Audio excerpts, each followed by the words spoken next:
Hi, I'm Aura, and you're listening to Divine Wealth series on my podcast. If this podcast has inspired you, please subscribe, leave a review, share it with someone who you think might need it. It really helps people find this work. You can also sponsor, co-sponsor, or contribute to any episode in honor or in memory of somebody or to support your business. You can check out the show notes for all the info or reach out to me directly. I am so glad you're here. Let's get into today's episode. Ayelet, welcome to the Divine Wealth podcast. I am so grateful you're here. I can't wait to share with you guys my relationship with Ayelet. Let's just start there. I actually discovered Ayelet, total bashert. I even remember where I was. Okay. I was getting micro needling at my esthetician's office in Nashville. This is like 2, maybe even 3 years ago. And I was like waiting for her and I'm scrolling and I don't even know how I was following you. I didn't know who you were. I had no connection. I was either following you or someone posted like a video you did. And the video was, I'm starting a 6 weeks manifestation course. Today is your last day to sign up and it's 50% off. And it was like $100 to $50. And I was like, you know what? I need to manifest so badly.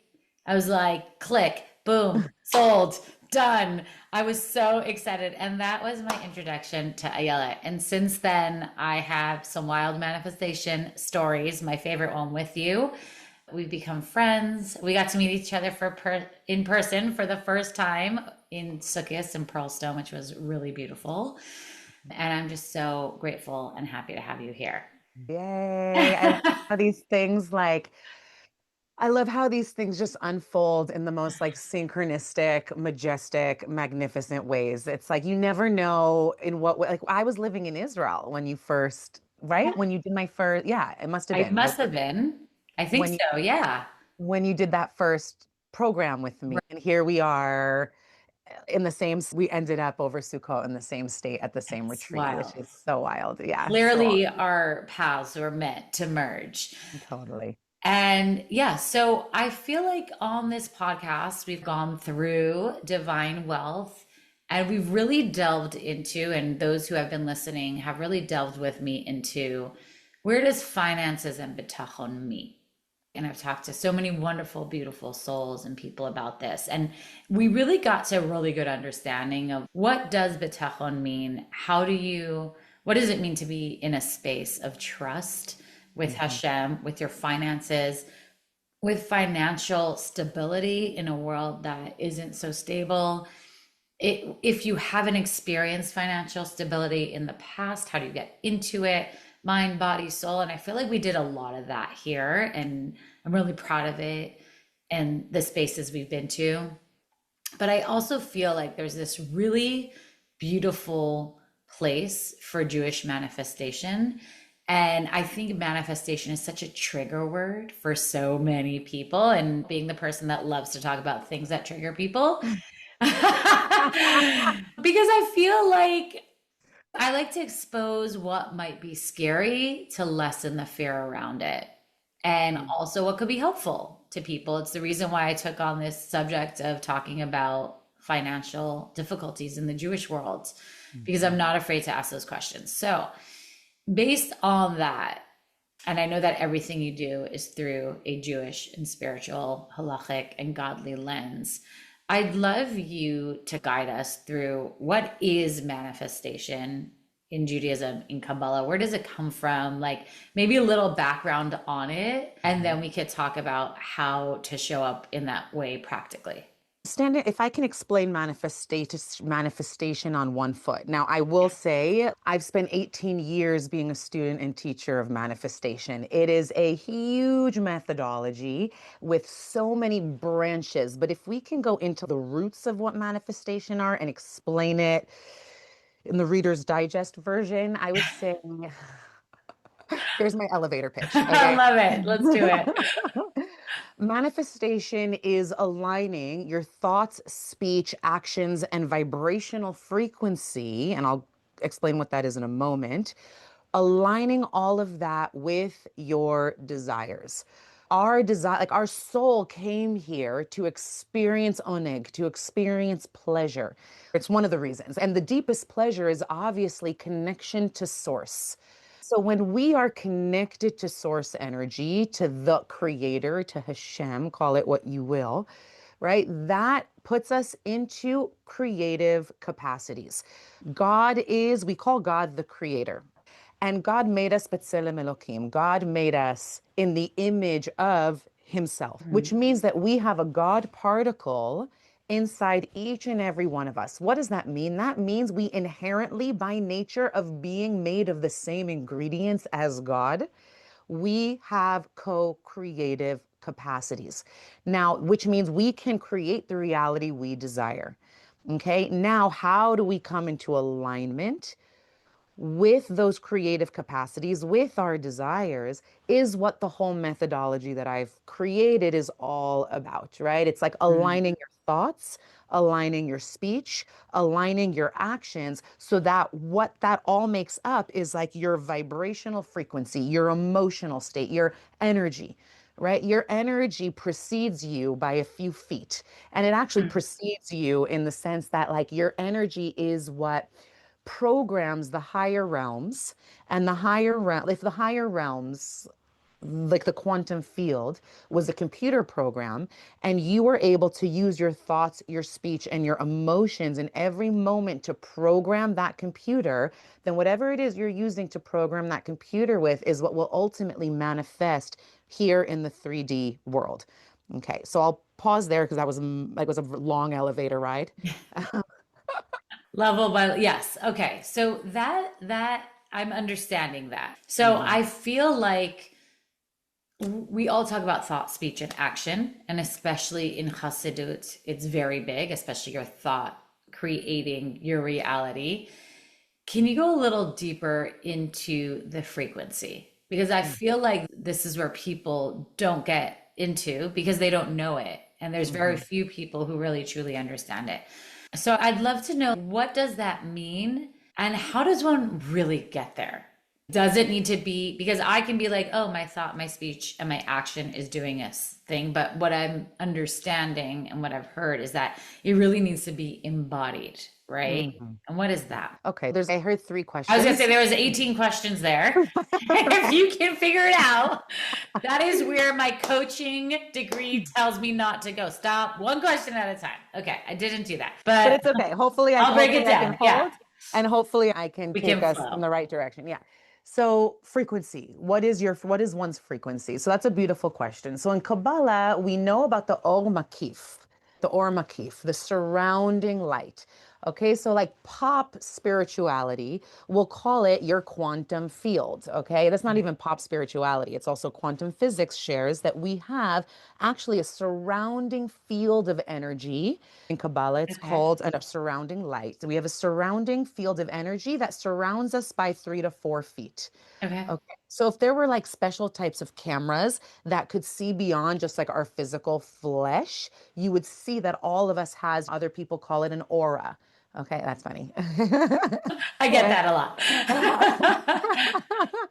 So your quantum field is the field of energy that surrounds you by a few feet. And this field of energy is coded with information, like Okay. coded like a computer code, right? It's coded with information. And that information looks like sacred geometry. What does that mean? It means that every thought you think, thought carries vibration. Speech carries vibration, right? We know the words abracadabra are actually in the language of Aramaic, which is Old Hebrew, and it translates to I create what I speak.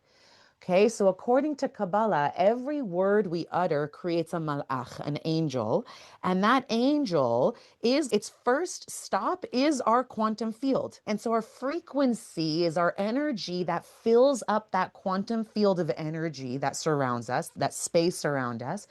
And every word we utter creates an angel that codes, programs that energy field. And then that energy field is filled up with all the information it needs to get shot up, quote unquote, up. There's no direction in the realm of spirit, but it gets shot out into the quantum field or the field of Ein Sof, the field of infinite possibilities. And that's where that program gets transmuted according to the thoughts we think. So, and according to the words we speak. How does it work and how do we actually manifest according to our thoughts and our speech? Our thoughts manifest often to speech, right? So if we have a bad day or we woke up on the wrong side of the bed or it's raining on a day that we wish it was sunny and we wake up and the whole day we find ourselves complaining, right? Those complaints are going to affect our emotional state.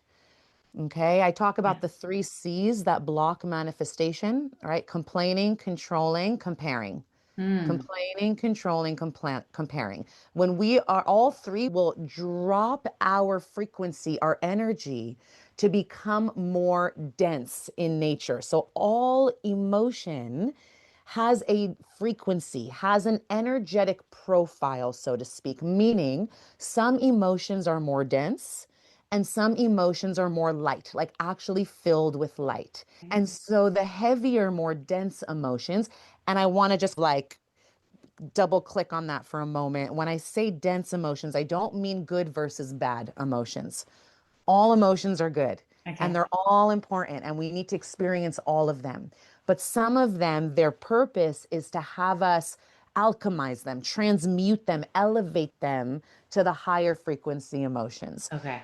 And so the lower, more dense emotions like anger, fear, resentment, grief, all of them are so important. They're really important emotions, but they will keep us in a frequency that if we stay in them for too long, they block our manifestations because they keep us in the 3D world where things are static and not Mm. unchanging.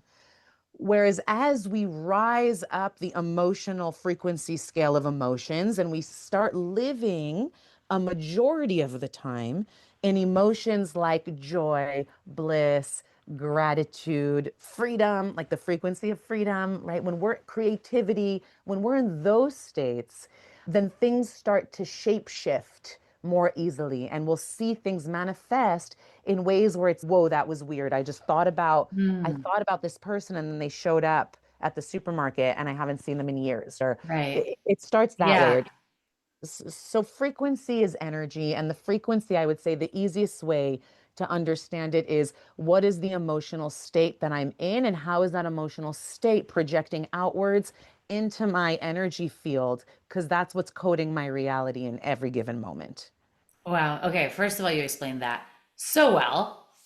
Thank you Yay. for that. Yeah. I just, Because I, I'm you're like, happy you am said I that because I'm like, explaining? I hope I didn't lose. No, that was very impressive because I know that you've learned this like over a tremendous amount of years and time. And to explain it so smoothly and vividly, I really appreciate that.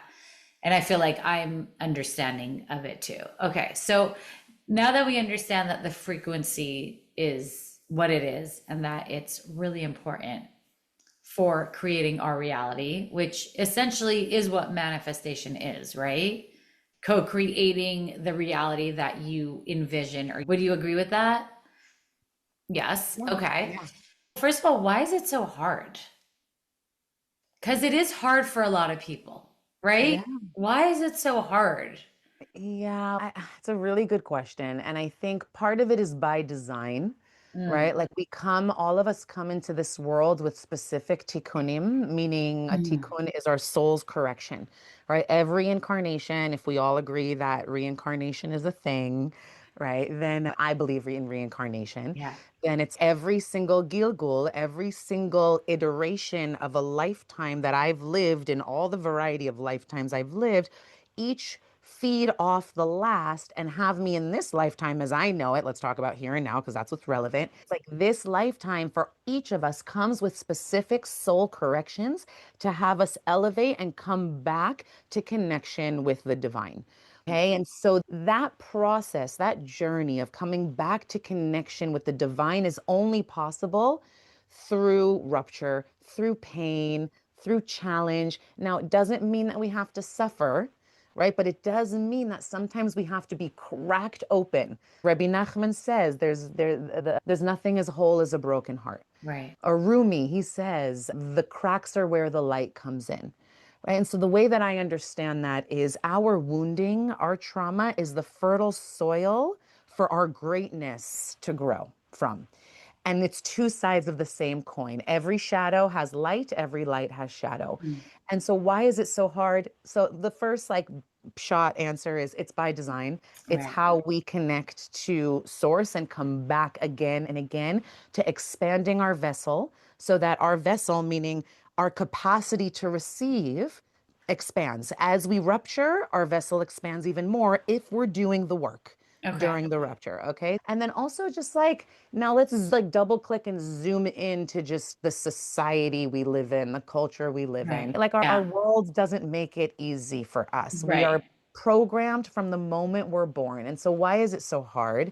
Because I came into this world, you, Aura, you came into this world and you saw the world through the eyes of infinite possibility. You have kids, I have kids. If they want something and they want to accomplish something, there is no stopping them. Like they live in the realm of abundance from Mm. when they're born. And that is because they don't have speech yet. We said abracadabra, I create as I speak. Speech is a defining tool that only we as human beings have been gifted with, right? We're manifesting whether we like it or not all the time, for better or worse. And so from the moment we're young, right, once we start learning through speech how to create definitions, meaning good versus bad versus wrong, smart versus dumb, attractive versus unattractive, right? Mm. All these black and white, left, right definitions. Now all of the sudden we live in the world of duality. Okay. And so from Okay, so then from the moment where, like, let's say, I'll give a more practical example. Let's say I'm in kindergarten, my teacher calls on me to answer a question, I get the answer wrong, and all of my classmates laugh, right? All of a sudden, what happens in that moment is I'm telling myself a story that I'm dumb, I'm Mm. not good enough. And all of a sudden, something happens in the story that I tell myself about myself that causes me to contract, that causes maybe like a mini trauma, let's say. Okay. And so the stories we tell ourselves about ourselves become our reality. And Mm. we live in a world where we've been told stories about ourselves that are less than ideal, right? Like a lot, most of us live with the core wound of I'm not enough. And so we live our whole lives trying to prove our worthiness, prove our enoughness. And so a lot of this work comes down to going back to the blueprint that was written, meaning the blueprint, meaning all the stories you told yourself about yourself or others told you about you that are not true to your being. And so this work, I always say, some people say, okay, well, what is it that you're actually doing when you work with people? And the answer is, I'm mirroring to them the possibility of who they truly are.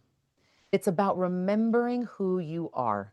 At your core, at your essence, you are abundant. At your essence, at your core, you are good. You are enough. You are worthy.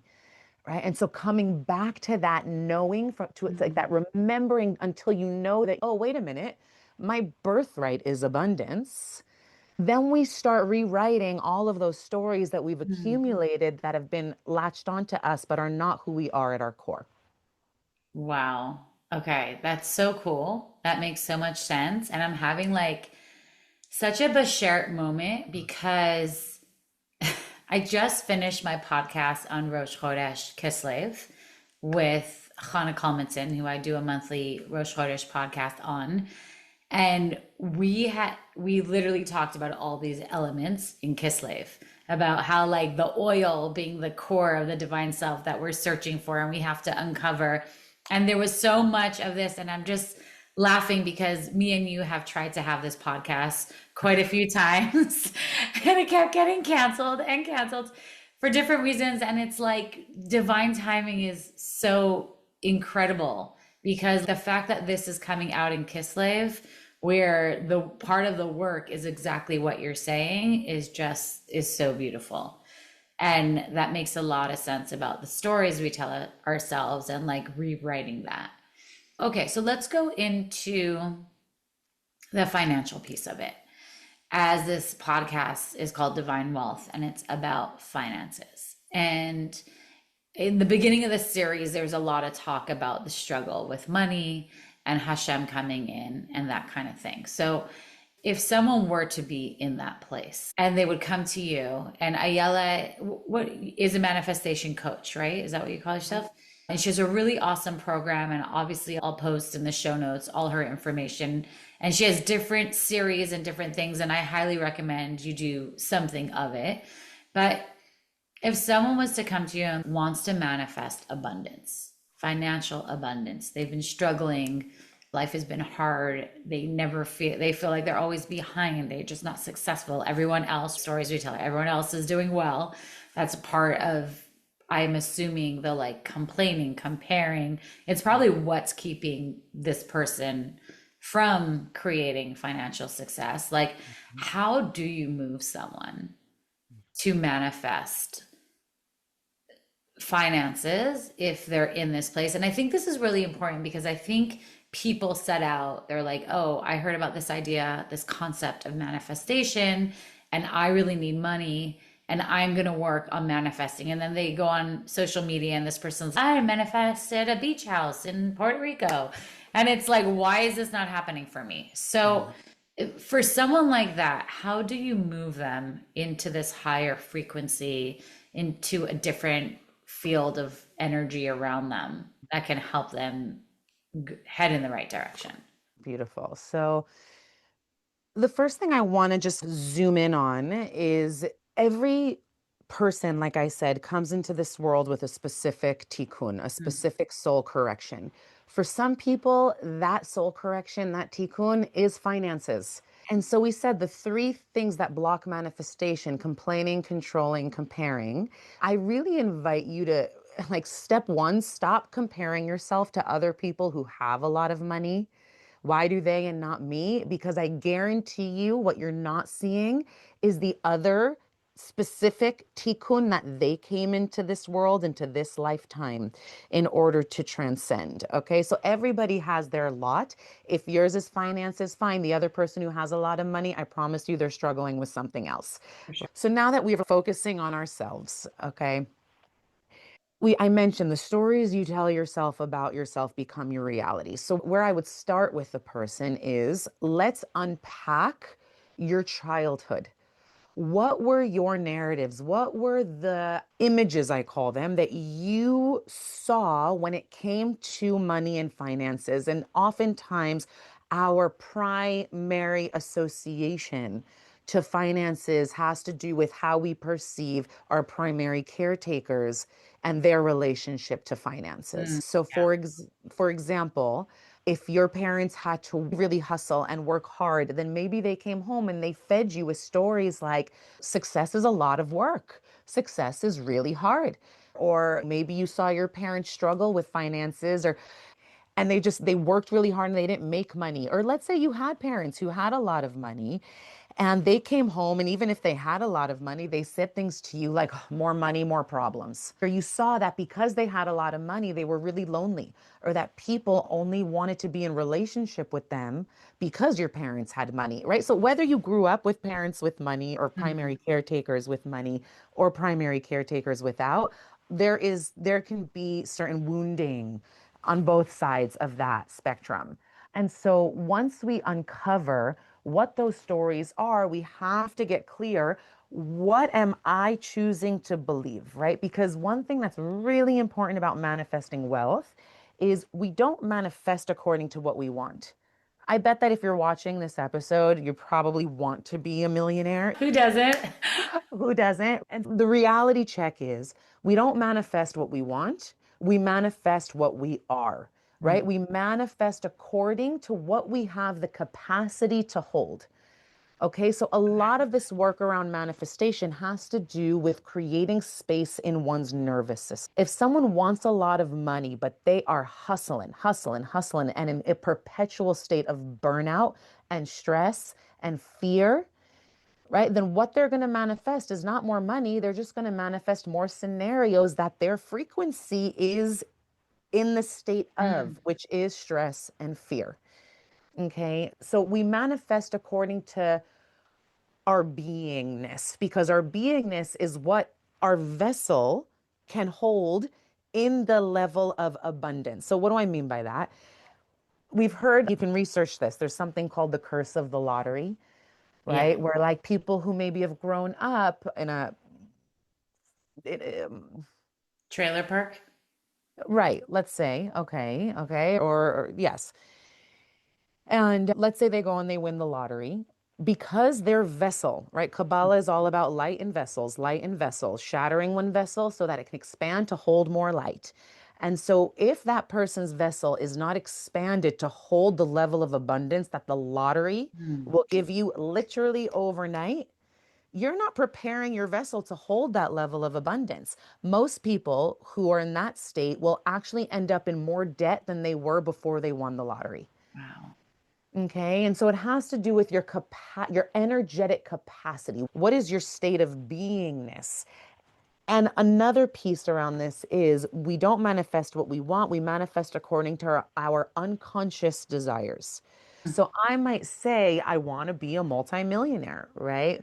But if I have this sneaky blind spot, like this unconscious voice that's looming in my blind spot that says, yeah, you want that much money, but you know what? You're actually really afraid of that level of Mm. responsibility, right? Or you're afraid that you're going to end up alone if you make that much money, right? Or so on and so forth, whatever the story is. Then we're not manifesting the money, we're manifesting according to our unconscious desire. Okay. So part of this, what I call like inner excavation work, is to get clear, what are these polarized desires? What are you saying you want? But then what are you unconsciously committing to? Because again, Right. you're going to manifest according to your unconscious commitments. I want this, but I'm terrified of that. Okay. And so then we start to create harmony between those two polarized desires. And a lot of it has to do with bringing the nervous system back to safety. Not about the amount of money, or this is important. It's never about the dollar sign or the amount of money in the bank. That's not what people are after. They think it is, but that's an illusion. What we're really after is maybe security, maybe a frequency of freedom, maybe a frequency of safety. And so, where I will get a person right here, right now, instead of having them hustle to make millions of dollars, I'll work their nervous system in a way that creates spaciousness so that they feel that safety now. They Mm. feel that freedom now. They feel that security now. When you can be that state now, that's when you start coding the quantum field, the field of infinite possibilities, with that energetic profile, that state of being. And that's how you draw that future version of you into the here and now. Amazing. That was going to be my next question because I was like, if someone's hustling because they have to pay bills and that you manifest what you are, how do you slow down? Like, how do you not hustle and pay your bills and come to a place of safety? So, when you're working with someone to do that, if it's not about the money in the bank, how do you calm them down? How does one, is there anything someone can do at home to start the process of calming their nervous system down to believe that they are in the state of freedom, safety, security if they are not, if their Mhm. mind is telling them otherwise?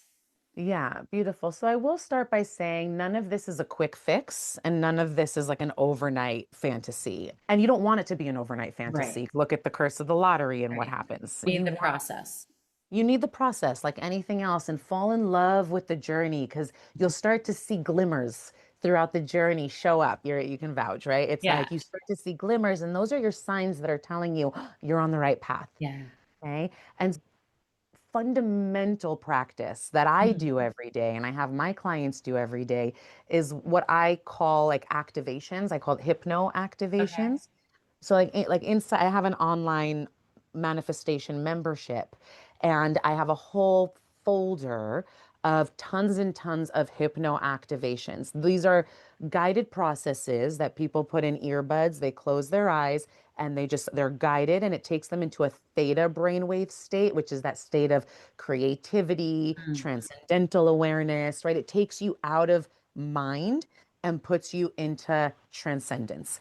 And in that state, when you're in that like meta state, and it's nothing you really need to like work on, it's the hypnoactivation takes you on this ride. And I incorporate hypnosis, neuro linguistic programming, and visualization into these processes. And what that does, it allows a person's body on a somatic level, on the level of body, not mind. People think their mind is overactive, but really the Yeah. go mode lives in the nervous system. It lives in the body. Trauma is stored in the body. And so we want to create spaciousness in the body step by step, piece by piece. And so the first step is acknowledging, oh, it is safe to be in my body.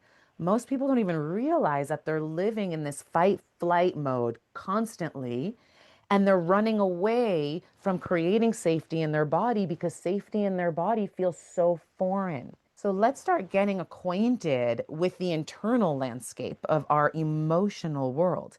Once we have awareness of what's going on internally, things start to shift externally. But it's an illusion to think I'm going to hustle more and have my energy be out there and I'm going to manifest more. No. 80% of the work has to do with creating spaciousness and safety in one's body. Once we do that, the vessel expands for the abundance to land.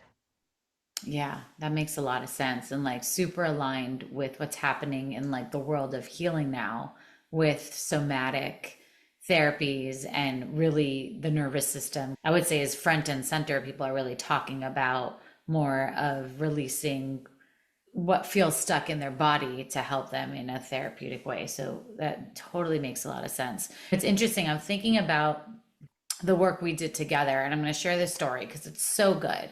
So, as I said, getting my microneedling, I discovered Ayelet and was like, oh, this is aligned. Beauty manifestation, my worlds colliding. So, I did this 6 weeks course with you. And in the first week, you were like, you told the group, pick something that you wanted to manifest. And because it was like my first toe tip into the manifestation world, I was like, I'm not going to be crazy.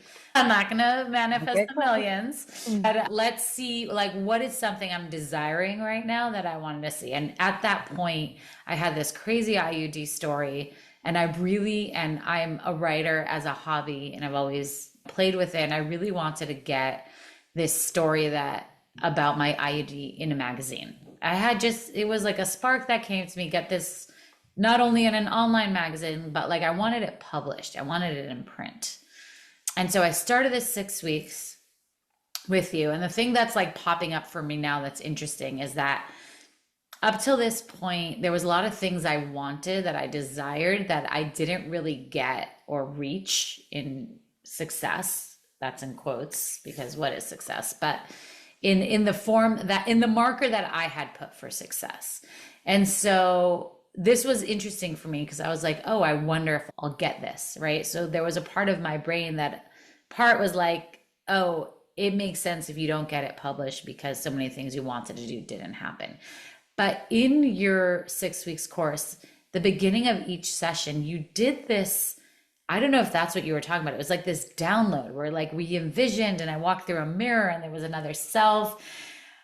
It was like this whole meditation that we really did. And now I'm thinking about it. I'm like, I wonder if that really set me up for what happened next because it changed me. You could speak more on this, but I feel like it made me present in the moment of instead of me living in my old stories of the things you want don't actually happen or the things you desire don't come to be, it was like put me in the presence. And then what I ended up doing, I remember I had already sent out like 30 emails to different magazines after the first week that we did this. And some of them were like contacts I had from the beauty world, some of them were not. And then I think it was like the fourth or fifth week, right? And we were in 6 weeks. And I was at my computer one day and I was like, if I'm manifesting and you had spoken about like you manifest who you are, I was like, what would I be doing if I had gotten a request for a magazine? And I was like, oh, I'd be editing the article so that it would be ready for the magazine to look it over. And so I sat down at my computer, I opened my Drive file, my Google file, I started editing. I swear this is a real story. And my email popped up that a new email had come, and it was one of the magazines. And the email was, we want to use your article for our summer issue. I And it remember got that. printed in Mhm. My Molly, which is a newer magazine out of Orange County, California. And it was a gorgeous magazine and a two-page spread. And it was awesome. That's awesome. A Yeah. two-page spread. I A didn't know two-page that. spread. You told me this when it happened. That's Yeah. awesome. It was That wild. Now that I'm thinking about it, I'm like, it's really showing up for me about the process of really feeling in your body and mm, calming that whole system down. mhm. Because, and it's interesting because I think we were really taught that if you want something, you have to keep moving, keep going, keep doing. And it's almost like the reality is you actually have to pause or just be. Whew. You have to speak on this. Look, it's so counterintuitive Right. to our culture. Yes. This is not a knock against men, but we do live in a more patriarchal society. Yeah. We love men, we love women, we need them both. Okay, we said all that. Good. Okay. But like we do live in a patriarchal society that really places value Yes. on hustle culture, I'm doing. Whereas the feminine, that is not our natural state. mm, The feminine, which we align with the moon, the man aligns with the sun, according to Kabbalah. yeah. The sun is like static force and energy and production and creation. And whereas, and every one of us, even people who identify as female, have masculine energy. We all have some sort of combination of masculine, feminine energy inside Mhm. of us. But for people who identify as female, when we are heavily putting weight on the masculine, we are forgetting the nature of who we are, which the feminine is about receptivity. It's about surrender. It's about allowing. The feminine mantra for me is do less, manifest more. And it's a dance. It doesn't mean that I could sit on my couch eating potato chips, watching Netflix all day and Right. expecting life to just manifest itself. It's a dance. But for me, the my emotions are my GPS. How am I feeling? Am I burnt out? Am I tense in my shoulder? Like for me, that's my like telltale sign. I know Mm, when I start feeling tension in my neck and my shoulders. Okay, I get it. You've gone into God's territory. You're trying too hard to control, and you're not letting God come into the driver's seat, and you're not letting yourself surrender to go along for the ride. yeah. So all of us have our kind of like pinpoints of how we can map and trace when our system is in a state of constriction. And if we look at it like this, we look at childbirth. I loved giving birth to my babies Same. because it was, right? It's ultimate manifestation. And I train women who are expecting now to have these ecstatic, like I was laughing hysterically while giving birth. And my mom was in the room. She thought I was high. She's what? What's wrong with you? What's wrong with you? I was in ecstatic laughter through the waves. And that's life. It's like, I know that when a baby wants to come out, the ultimate manifestation wants to be revealed through the form of like life. When our body is in fear, which is what a anxious nervous system, that's the state. It's a Yeah. state of fear and control and what ifs. And if I don't do this, then that. Whew, let's breathe. Because a contracted system, which is in a state of fear, does this. It contracts, it constricts. And when the system is constricted, what space does a baby have to come out into this world? Mm, But when our system is surrendered and relaxed, and there's space and there's breath, it creates a channel for which the ultimate manifestation to come through into existence. So these are all just like metaphors for manifestation, but specifically if we're talking about wealth, money is so fundamental to our safety, to our mhm. security, like Maslow's hierarchy of needs. It's so foundational that it affects all of us, and all of us in some way, shape, or form have some sort of, I think, like money wound. Yeah. And so really creating spaciousness in the system, allows for the abundance to be held in a way that is harmonious.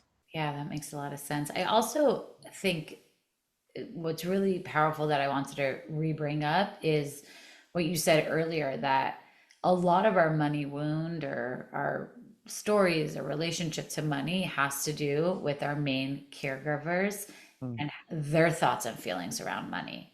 And mhm. so I invite anyone who's listening to really think about that and delve into that. What was the messaging that you got? This is work I've done plenty of on all fronts, but it really brought a lot of interesting insight into my relationship with money and how to go about changing it and reshaping it and changing kind of the story and the quantum field around it. And I love also what you said about this sense of like feminine and being and the moon flow, which we know how much I love Rosh Chodesh and my moon circles. Mhm. And I think that is like this idea of Ula energy, of this like messianic energy. And I think about it, everyone's been talking about it a lot lately. And we always talk about in the time of Mashiach, there will be this abundance and there will be this feeling of enough and not a need for hustle or, and I think as we move into those feminine feelings as women for sure, about this like allowance opposed to the doing. And for me, I feel the allowance really comes with this and the trust with Hashem, of Hashem has got me. So it's right, as you said, like wealth is really connected to security and safety. Mhm. And for so long, I had these discussions around it with people close to me. It's not really the wealth that I or you or we want, it's the security and it's the safety. And if we can figure out and work on, which is all part of tikkun, to have that security and safety being held by God, by Hashem, then we can step into this being in a different way. And then you change your quantum physics and you change your abundance. And it's hard work and it's not sitting on a couch. And it's also, knowing when to do as well. Yeah, absolutely. And it is hard work. And what I'll add though is it just takes a little bit of belief. Mm, Belief goes a long way. We're coming into Kislev yeah, and the holiday of Hanukkah, and all it took was like a little shtickle right. of Little oil. oil. And it lasted 8 days, but like the extrapolated light lasted all year. And Mm, all it took was a little bit of bitachon. We started this conversation yeah. like what is bitachon? And my husband, he's reading the book Shar Bitachon. Mm, And he reads 10 minutes every single day before he prays to God 3 times a day. And he's been doing this for the last 2 years, specifically this book on bitachon, on yeah. trust. And I asked him, I said, based on everything you've learned, what's the difference between amuna, faith, and bitachon, trust? And I love the answer he gave me. He said, Amuna is this like knowing that a higher power of your own understanding is real and it exists, right? It's like on the level of mind, of knowing.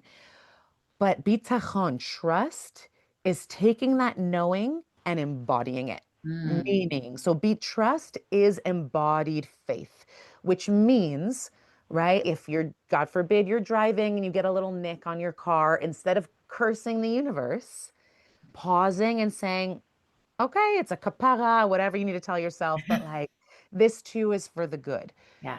What I find from a Kabbalistic perspective and a manifestation perspective is when terror strikes, big or small, and life starts going in all sorts of undesirable directions, if we can catch ourselves the moment the upheaval happens, the moment the argument begins, the moment for me, we were living in Israel up until October 7th, and then the war broke out, and we left thinking we were leaving for a couple of weeks, and we were in the middle of a war zone, and we left 4 days after the war broke out. And I'm sitting on the plane, and it was chaos. It was pure chaos. And I'm looking at my husband. I'm looking out of the window, looking down at Israel, and I look over at Beryl, and I'm like, we were with our kids, and I was just like, I don't know why God's doing all this crazy. It's crazy, but what I do know and what I'm choosing to hold on to is that ultimately, as crazy as this is, it's got to be good. And I know that's hard to hear when it comes to the lives that were lost and the pain that we've gone through as a nation, but it's a choice. It is a choice to hold on to even the darkest of dark. I love the song. It's one of my favorite. Like "Filu behastara shebetoch hastara, bevadai gam sham nimtza Hashem yitbarach." Even in the hiddenness of the hiddenness, especially there, especially in the darkest of dark days, especially there is God, right? So if we can go through any trial or tribulation and stop, pause, take a sacred pause for a moment and tune in and say, this feels intense and I don't like it. We don't have to like it. And it can be painful and excruciating. But somewhere deep down, I trust that this is for the good. Like I just know that little bit of oil that we're holding on to that says there's a little bit of goodness in here. Even if it's a little bit, that little bit of oil will last and have this ripple effect that will manifest into something really miraculous. Wow. Yeah. And I think that's the start. I think that's the start. And so much of it is aligned with this month of Kislev. And I love that it's coming out in Kislev and it's coming out of Rosh Chodesh. And I think, do you have anything specifically coming up? Like any series? I know people can work with you individually. And if anyone's interested, it just feels like the energies of this month and everything we discussed is so aligned with Kislev. If you want to do any manifestation work, I would start this month for sure. And do you have any series like the 6 weeks course I did coming? Tell us what you got. Okay, awesome. I don't know when this episode's being released. Next week. Okay, so it'll be okay. So on Rosh Chodesh Kislev, which is this Thursday, Yeah. I have a global online workshop. It's a new moon. I do a new moon series every single Mm, month. You do too. in And so, person. oh, yours is in person. Mine is in person. Yeah. Okay, there we go. So mine's on Zoom, and I go into specifically the energetic profile of the Hebrew month, the calendar month, and how it aligns to manifestation. And then I do a Q&A, a live coaching call, like a Q&A, and then we end with a hypno activation, so a hypnosis process that aligns to that specific month. So that's this Thursday. They are recorded, and what I will say is whether you can make that or not, I've I created an online membership called the Manifestation Method. So if you go to ayeletpolonsky.com/mm, for manifestation method, you'll see the membership, and I've made it super affordable so that everyone can be a part of it. There is a monthly fee, but it's $26. So it's Um, 3 cups of Starbucks coffee a month. coffee. And inside you get access to all of my top level manifestation courses. I have these 6 week courses and they're ongoing. You get access to a monthly coaching call and new moon manifestation workshop with me. There's a community section where sometimes people try to ask me questions on Instagram, and I just honestly don't really check so many messages on Instagram. But the community inside the membership, like they get direct Oh, access. So I'm answering all their questions.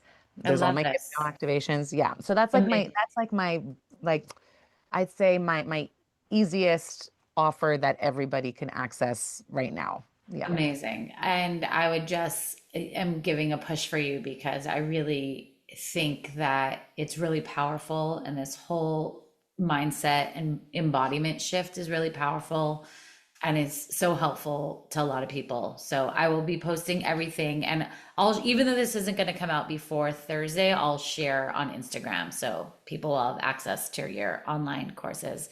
Awesome. And I just want to thank you because I feel like there's so much talk around this subject, and it's really important for people to understand how it works. And it feels so much more, I want to say doable, but we don't want to do as much. So, like, Possible. It's it's possible. possible. Thank you. Better word. It feels so possible the way you explain it and the understanding. And also, like, for me in this moment, having a reflection of, oh, obviously, this is part of my life's journey, but it makes sense based on the quantum field and speaking is creating of where I've been in my life and how it's gone in my financial realm, right? Because I didn't know this information and I did compare, what's the three C's?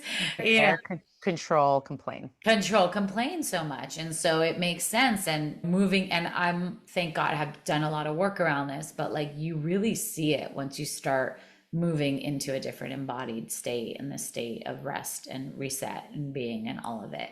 So Mhm. thank you for just explaining it so well and in a way that is so understandable. And it's really Yeah. appreciated. My pleasure. And if I can just add one more thing, Yeah. because I know everything we shared really does sound like a lot of work, but it really just, even the tiniest baby step Yes. opens up miraculous realms. Like I have people who just, they just come to one workshop. Yeah. I have one woman over Rosh Hashanah. She was in my workshop. She heard, and this is the first time she like experienced this work in person.